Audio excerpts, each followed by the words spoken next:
I'm excited about our conversation today. Absolutely. So to connect to what you said in the introduction, I used to work for a big, well-known bank, and I'm sitting one day in a meeting with my manager discussing some model I was making when an advisor comes in and says something like this. Oh, is this one of those things we only sell to doctors? And I think it was said halfway in as a joke, but it's actually not. There are lots of things like that going on, things that they're being sold. And that's what contributes to the fact that people are really wary of financial advisors or all this advice that's online. It doesn't help that every other week there is somebody who is convicted of doing something foolish and stealing. So it's no wonder that 67% of Americans would rather see a dentist than talk to an advisor. But but that moment when I heard that, I made me realize like this is all wrong. So that's when the idea of Honey Badger Advisor was born. It's like, why would people just go to these places and get stuff sold to them, whereas you can actually get a proper advice that's actually tailored to your needs? Yeah. And if you ever saw honey badger in the wild, it's a very fierce, small predator and known for one thing: it doesn't back down. And this is exactly how I see it. We don't back down. We stand and advocate for our clients at all times. Like that. So can you share a little bit about your background and what brought you to where you are today?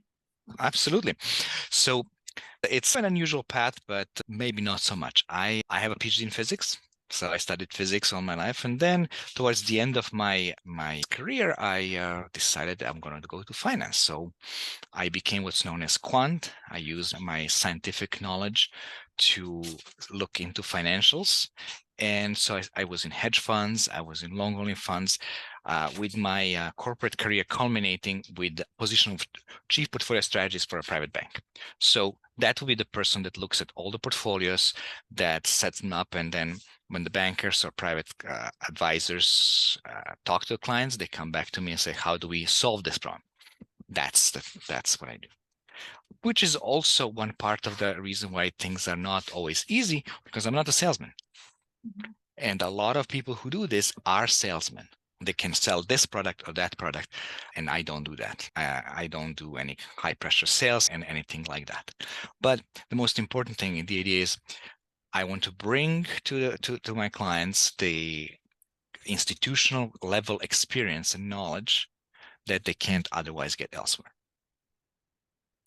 Yeah. Yeah. And it's definitely needed because like I said, there's so much contradiction out there. So Mhm. let's talk a little bit about being financially prepared. What's your definition of that? How can individuals start to be financially prepared, and what should that definition be? Mm. That definition is really dependent on every person. Like our lives are different, our goals are different, and lifestyles are different. The being financially fit is different. But what is important is to start early. A person in their early 20s putting out a $500 a month at a modest return of about 6% will have over about $1 million by the time they retire. Move that forward 20 years, and that, so if you skip those early years and start investing at 45, that amount drops to about 300,000. That is the power of saving. So the things that everybody needs to do is take the advantage of everything you have at your disposal: retirement accounts, other investments, everything that's possible. There is a lot of advice going on the internet about, oh, don't do your 401k. That is probably one of the worst things that somebody can do, especially if you have a 401k at work and your employer does a match, because that match is free money. So the number one thing is to start saving, to start doing it as early as you can. And even if it's just a little bit, start doing small and then start increasing as you can get comfortable with your expenses. The more you start saving, the better. And then what happens is that towards as you get preparing for the retirement, then there is a paradigm shift. Usually at the beginning, we all want total return, get as much return as possible. But then towards as retirement approaches, we have to also worry about cash flow and making sure that we don't end up in a situation. For example, think about this. January 1st, 2008, and you just retired. And everything you have is in a stock portfolio. What happens in the middle of the year? You just lost 40%. At a time, we actually have to draw money from it. So that's one of the things that have to shift. And this is where the role of good financial advisor is to guide you from that early stage all the way to the distribution when it comes to that. Something good. So let's talk a little bit about BlackRock. And I know that you're passionate about this, and they have a way of, Monopoly. yeah, and they want to promote the ESG, environmental, social, and governance investing. For those that don't understand what that is and why it's not good, can you explain a little bit on your perspective of Absolutely. that? Absolutely. So ESG investing has been prominent about last 10 years. So it says, as you said correctly, environmental, social, and governance investing, which is supposed to mean that the companies that would take care of the environment or social issues and governance issues. Unfortunately, what it is basically is a cudgel. It's a cudgel that to force certain leftist politics on companies, whether they're good or not. That way, the big three, I would say, but mostly BlackRock, they use their abilities and their size because collectively they own about 30-40% of the market through their funds. They use their shares to vote in such policy. For example, that would mean that voting policies for Chevron to stop drilling without us being actually ready to take on any other reliable sources of energy. So the point for most people is, do we really want to support these companies that are forcing their issues on us? Or do you want us to invest in your own best interest? Because in the best interest of yourself, your family, your community, as we have done for many years. So now that everybody is starting to get awake, we are reading and saying, hey, this doesn't make sense. Think about it this way. One of the biggest darlings of ESG investors is Meta, former Facebook. Facebook has all the great ratings, but Facebook is one of the companies that has the dual share strategy. So dual shares is when you have A and B shares, A shares being for the insiders, like the early owners of the company that have an outsized voting power, and then B shares are sold to the public. Now, that would fall under governance, but they're still a darling. On the other hand, you have you just had recently that Tesla got downgraded on the ESG score. So it is pretty clear that this scoring is very arbitrary and is aligned with certain political interests.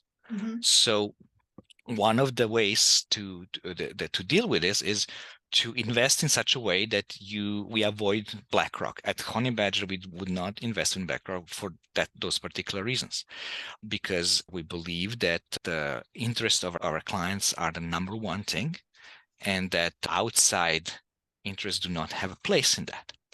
We are opposed to so-called stakeholder capitalism, because unless you bought it, you have no say. As simple as that's how it was for many years. The way to do that is we work with the organization, for example, Strive Asset Management is a fund provider that provides also ETFs of different types. They vote their shares for excellence. So they're actually holding management accountable for returning shareholder value as it should be. Yeah. So that way, one of the reasons for Honey Badger's existence is to give people who are free-thinking patriots, freedom-loving people, an option to not invest in the ways that big banks and big insurance companies would force them to. So the idea is to invest with your values and not allow others to impose theirs on your own money. Yeah, that makes sense. And it seems like they're everywhere. What was it? I was watching on the news, somebody break it down as far as how they're connected to Fox News and potentially Tucker Carlson and him actually losing his spot because he was actually talking against them. It is quite possible that there's lots of money, and money brings power. So that lots of things could happen. I obviously have no insider knowledge of that, but I do know that it's very important to be aware and to know how your money is invested. You want to work with people who actually care about your own well-being. Yeah. That's important. And I don't agree with the fact that you just give money to some company and then they, like an investment fund, and then they vote whatever their values are, regardless of what you have to say. One other aspect to that is this. The BlackRocks of this world, they manage to, through their size, to push down the management fees of the funds to the point that it's almost unprofitable to even run the funds. And then the ESG comes in, and now the ESG funds have fees that are about 10 times the regular non-ESG funds. That tells you something, doesn't it? Yeah. So you pay 10 times more for underperforming the market. And I'm sure that feels great for some people, but I don't think that's the way to go for the vast majority. Let's talk about those who have a high net worth. Hmm. What's your key criteria for identifying the best investment opportunities for those people that are in that category?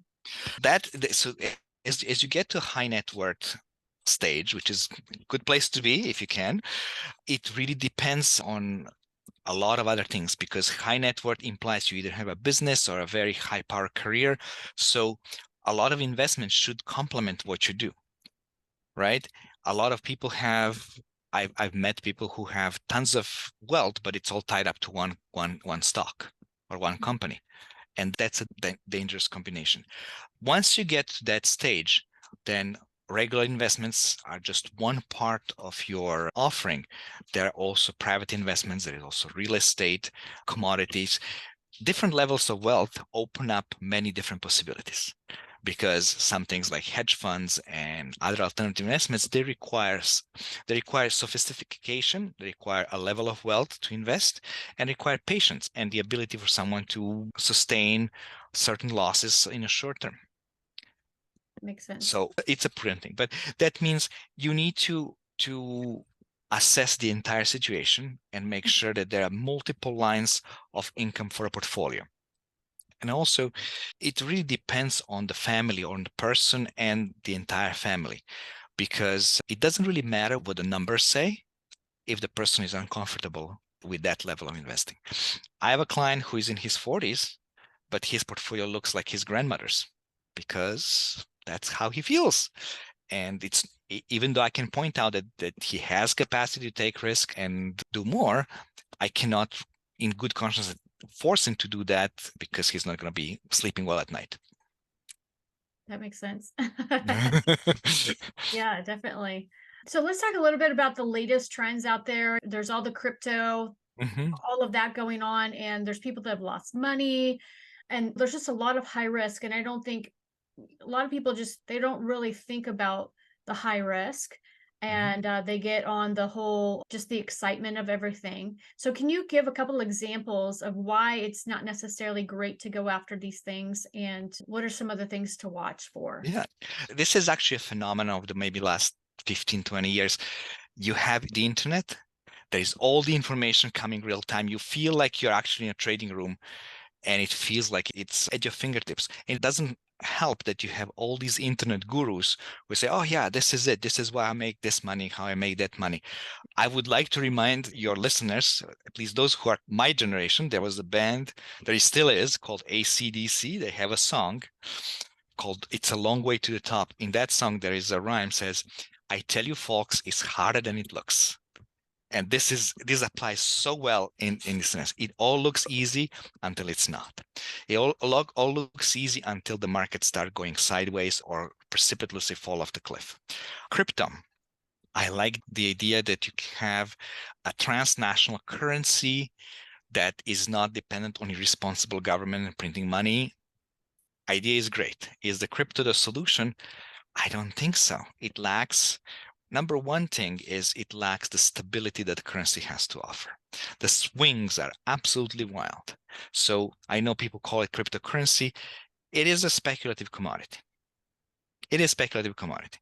So yes, when the worst thing I see is that when it's actually marketed, pushed towards people in the lower income tiers. And I try to explain to people, you have no capacity to lose 60 or 70% of that.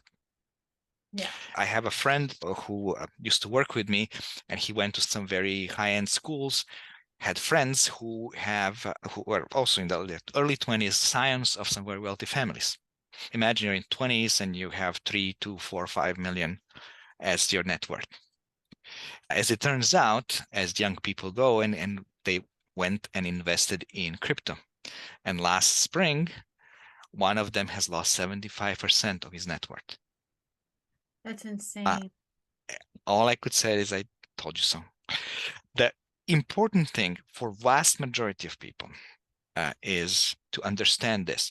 Research shows in portfolio management, research shows that to 92% of returns on a portfolio are dependent on the asset allocation.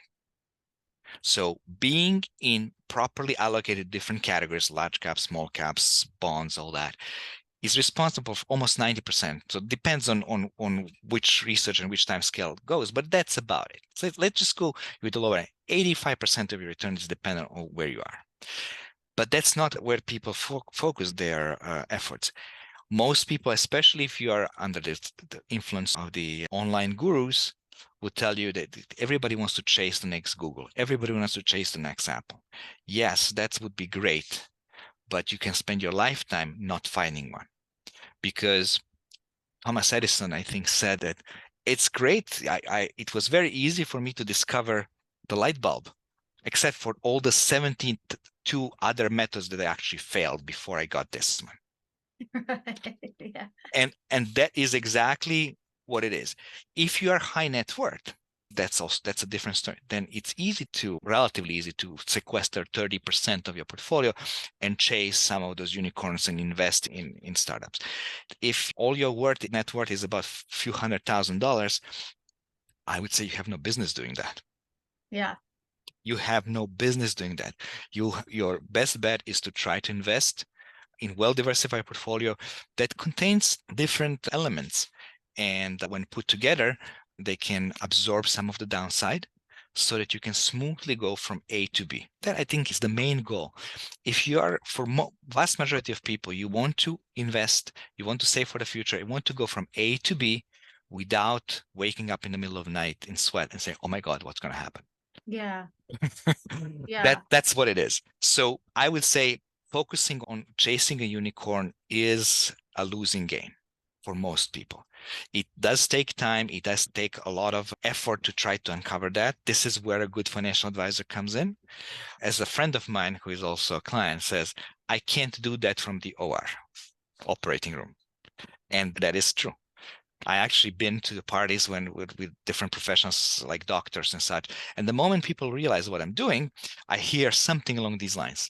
Oh, wow, I got this stock and I'm trading it and it's doing so great. I made so much money. And my question is, okay, so while you're trading, who is watching your patients or who is watching your business? Yeah. And I do my lunch break and my coffee break. So my next step is, okay, you think that during that 1 or 2 hours a day, you're going to do better than people on the other end, like me, who are doing this 10 hours a day, every single day. And then people realize, yeah, that is an issue, isn't it? Yeah. So, Yeah, and um, I've done that. I've gone out there and I've purchased stock that I shouldn't. I've purchased stock that was when I first started to learn. I joined. They used to have this club called NAIC, I think it mhm, was way back in the no, day, and it was teaching you how to mhm, about investments 101. And so I went out there and I invested in petroleum and I invested in Starbucks and a couple others, and they did really well. But I ended up having to. I sold everything in because I needed the money because it was right mhm. 2008 came. Yeah, I know. Did, And then did you? but I was like, oh, but I might be good at this. And so then I went and I was so stupid. I went and I bought shares for Snapchat and that tanked. Mhm. And at Did that you? point I realized I know nothing about what I'm doing. Look, here's a very important advice regarding that. It's not a problem to buy stocks. Even if you're a small investor, something, maybe you are in certain industry, maybe you know something about one of those, buy it. But don't go overboard. Don't make that your only investment. Don't make your 50% of the portfolio investment. Yeah. Take a piece, take a 10% and play with it. But there are two things. Whenever you buy something, you need to know why you're buying it, why you're buying it here, what are you seeking to get from it, and where is the off ramp? At what point are you willing to let go and go for it? And that off ramp can be on the upside, also on the downside. Because in the end, yes, there are all these great ideas, and you can do evaluation, but market can stay irrational far longer than it can stay liquid. Mm-hmm. So the stock can be down, even though everything is fine, but it can be down. At what point do you unload it? Yeah. Yeah. Or you just it was just a point now with NVIDIA, for example, which I recommended last year to my clients, and they tripled their money. And I said, at this point, yes, all the stuff is still there. The semiconductors are doing well, but at this point, I don't know if I'll be a buyer. Yeah. So some people are already taking profit and say, okay, let's scale down and wait and see what happens. So remember why you're buying it, what's the prospect, why you're buying it here, and what is the off ramp? When are you trying to get off? Those are important things, and make sure that's not the whole part of your portfolio. I always tell the following story. Let's imagine it's 1890s and you're investing in a stock market, and there is this really good company. It's making the rims, metal rims for the buggy cars. It's been some consolidation in this lately because there's this new startup. They don't use horses, horseless carriage, but we don't know it. That's not going to catch on, right? They're just the last one. They're really good at that. So pile up the money into that. How did that work out? Yeah. So that's the same thing. People are upset when I say something like this about Apple, but you got to remember there was BlackBerry before Apple. Apple just swept them aside. It's very possible at some point in the future there'll be something else, and that's where not putting everything into one stock comes as important. Yeah. Yeah. Because it's 50-50 50-50 chance you're going to win or lose. It may go well, but at some point, and if things go bad, they can go bad precipitously. Yeah.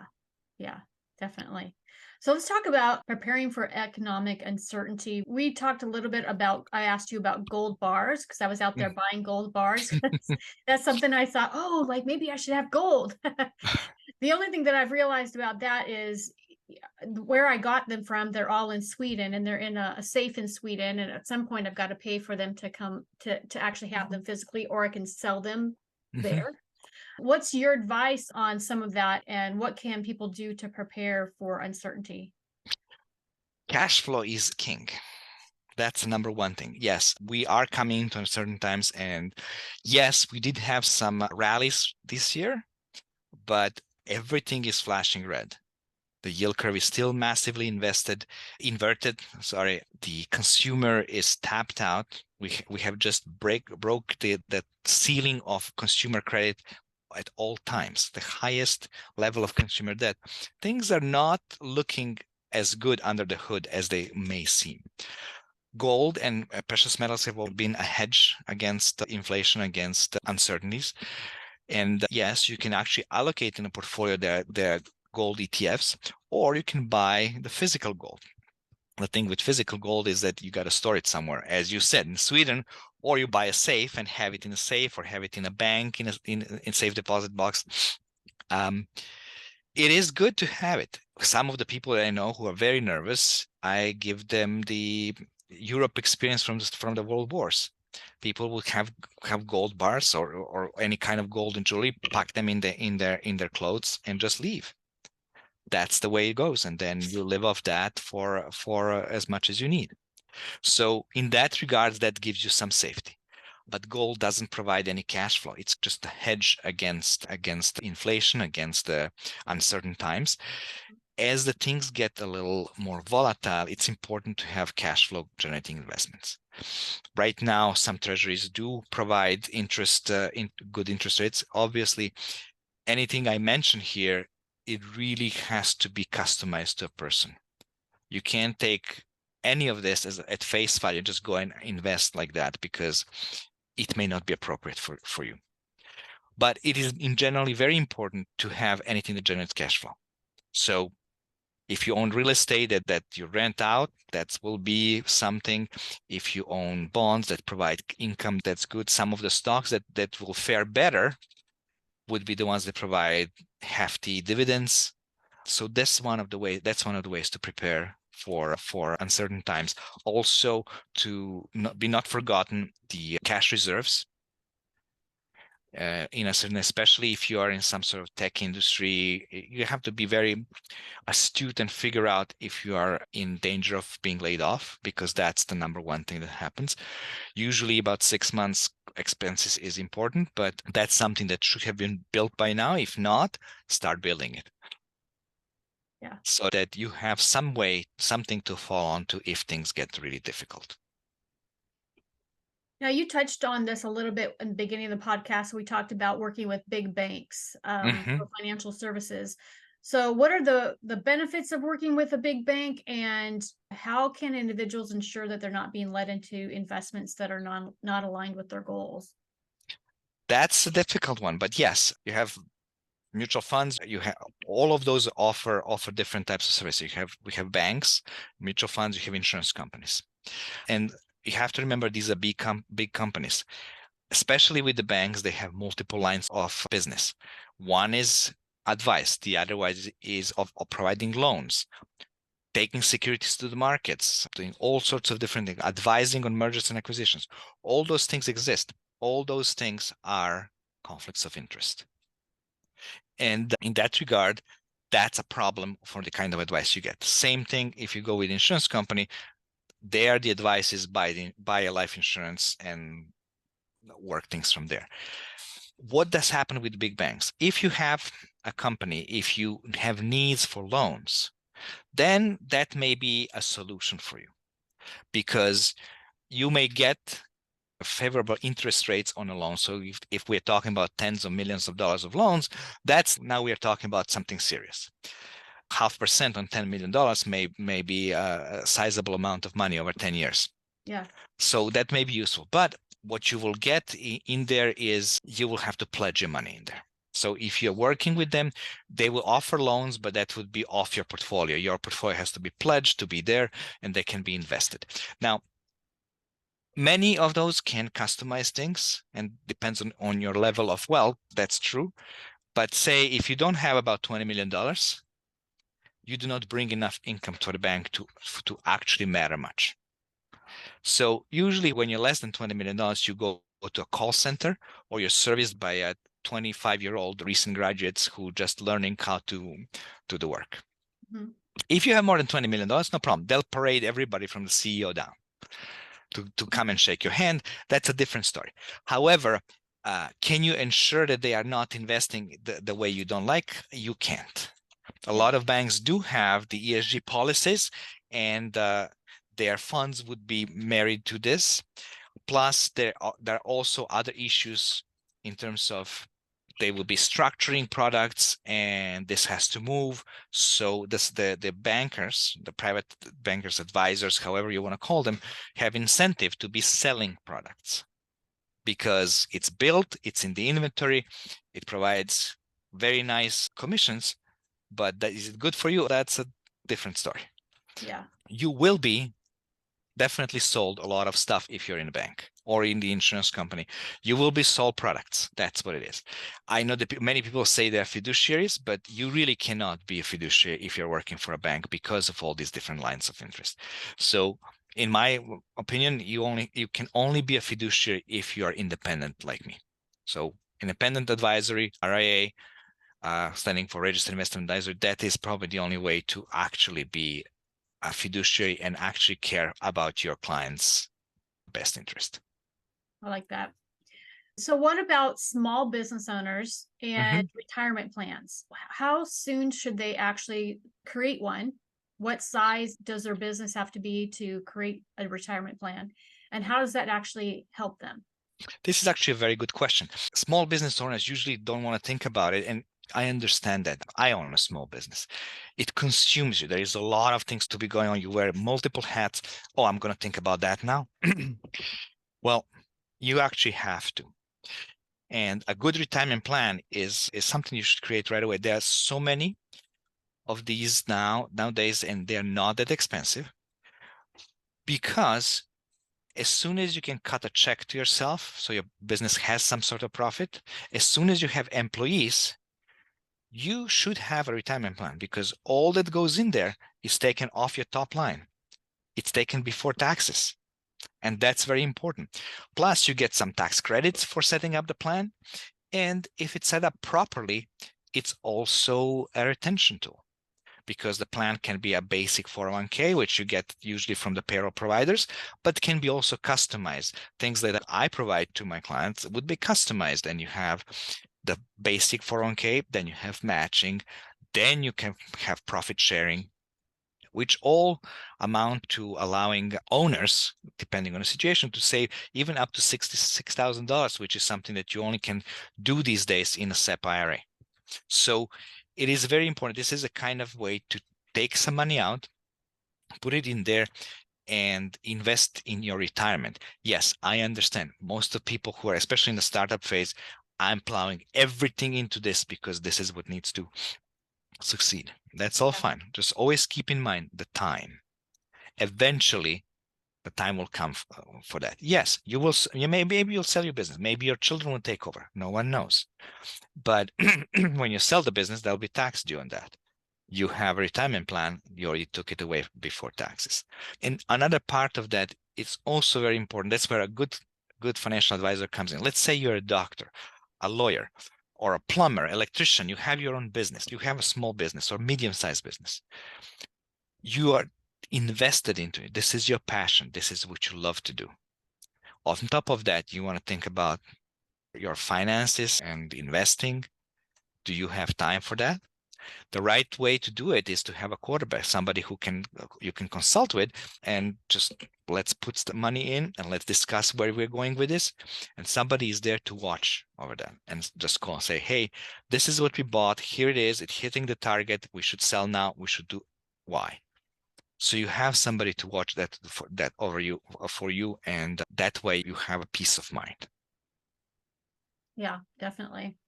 So what about life insurance? This is Mhm. another buzzword that I hear out there. And everyone's saying, go and get your life insurance, and you can take loans out on it and all of that. But I don't think that everyone really understands what that actually means. They just think it's free money. Yeah, it's not free money. You're actually paying for it, but life insurance is an important product. Is what I would call risk management. It offloads the risk that you can't bear to somebody who can. So most people that do not have the money to leave for their dependents to live normal life if something happens to them. That's where life insurance comes in. And there are term life insurance policies, which is very simple. For X amount of years, this is the premium, you pay for it. And at the end of if you die, your heirs get this. If nothing happened, very great, very good. You're happy, everybody's happy. Insurance company got the premium, you didn't die, fantastic. So that's most common. And for most people, that's all you need, because you need it to cover that sort of expense so that your dependents do not fall on hard times. That's basically what it is for. Now, there are other products, of course. There's whole life insurance, which is basically a policy that lasts until 120 or until the day you die, or different index policies and variable policies. The issue with that is that those premiums are far more expensive. I just did a quote for someone, and the whole life policy, exactly the same kind, versus the term life, is about 10 times more expensive. Wow. Yes. So the whole life policy is basically an insurance policy which is married to a CD, to a savings account. As that savings account grows, you're able to borrow against the policy. That's that infinite banking, infinite cash flow kind of stuff. The advantage is that there is no credit check or anything. You're basically borrowing because you have this huge policy. Many times you don't even have to return the loan because it's going to be satisfied from the death benefit. You're still a loan. There's still interest which accumulates in there. And those rates are very high. As I said, it's sometimes about 10 times as much as the regular policy. Is it worth it? Could you do better investing that money somewhere else? That's a good question, and it really depends on the situation. I would say if you are in a lower income brackets, if you're not a millionaire, probably not the best thing for you. You probably don't need to invest into a whole life policy or any other permanent policies. Now, if you have a business, if you have extensive real estate holdings, things that are illiquid, that's a different story, because a whole life policy can be used as a way to offset a death tax. If properly used, a whole life policy can be put into what's called ILIT, irrevocable life insurance trust, which bypasses your estate. At least that's the state of the laws now. We know that the crowd in DC may be putting their hands on that at some point, but for now, it bypasses the estate. So what happens is that if you have these extensive holdings, if you have a business and something happens to you, you have 90 days to 120 days to sell it and satisfy a hefty tax bill. This way, you get a life insurance. Life insurance pays out tax-free money. You pay the tax, and the business and real estate holdings, everything else stays intact. Or you can take more time to sell it, to find a proper sale. Because one thing you don't want to do if is a business owner is do a fire sale. Fire sale, you're going to get a big haircut, maybe 20%, maybe 30%, who knows? And that basically cuts your heirs where it really hurts. So there are uses for life insurance policies, but it really depends on your situation. And I would say, unless you have extensive illiquid holdings, probably not necessary. But, there is always a way to discuss, and that's something that anyone who is listening should discuss with their financial advisor. Whatever is the best policy there. But there is another aspect of insurance, which is disability. A lot of people talk about life insurance this, a life insurance that. Sheer fact is this: a young man, 25-year-old man, is 4 times as likely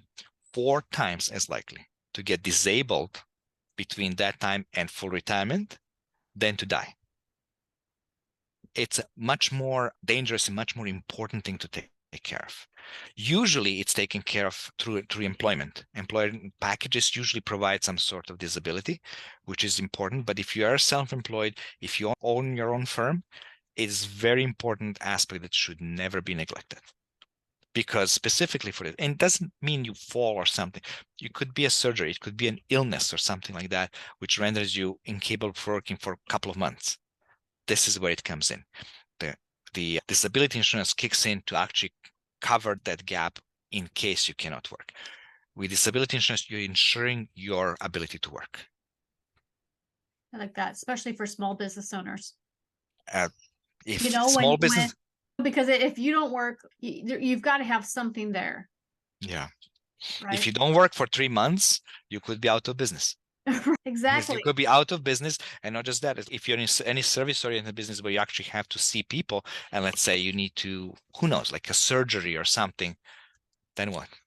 Yeah. And maybe you have associates who can take over, which is great, but it's still a great risk. So it is something to be very much aware of, and making sure that you do not skip on that one. A lot of people do because it's expensive, and a lot of insurance companies have stopped offering them. They're still there, and they're still important, and something not to be forgotten. So can you give one piece of advice for people that are listening that might want to improve their financial situation, regardless of their current financial status? Mm-hmm. What are some of the top things that you would suggest, just in general? Obviously, we don't know what their income is. Tune out the hype.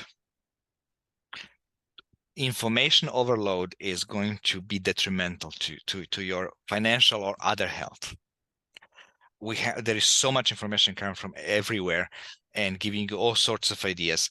It is harder than it looks, but people who can just read and understand things, the number one thing is to have time. So if you feel that you're overwhelmed, talk to somebody who actually can help you out. Talk to a trusted advisor.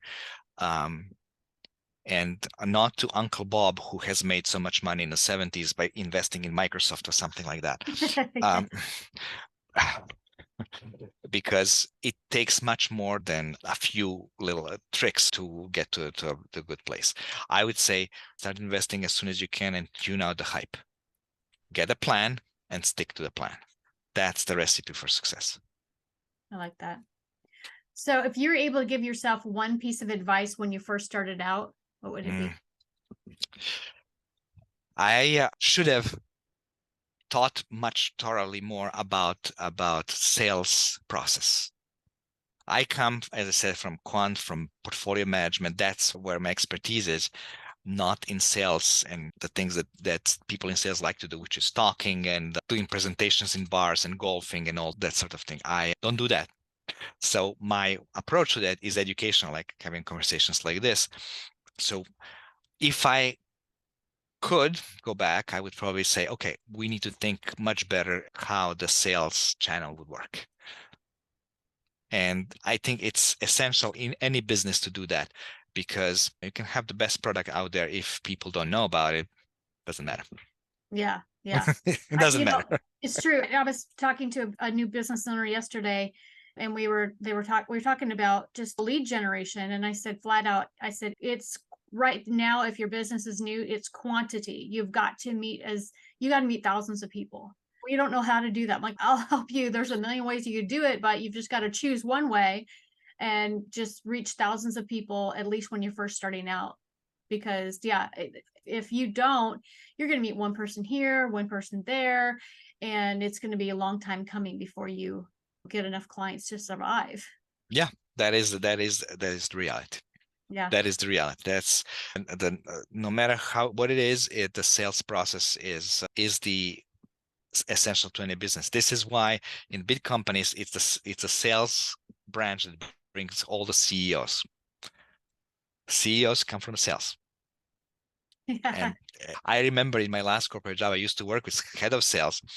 His motto was, give me how many minutes I have. You wind me up. Tell me 5 minutes. I have a 5 minutes presentation. Tell me 10 minutes. I have 10 minutes. 30 minutes. I have 30 minutes. Give me time. Wind me up. I'm going.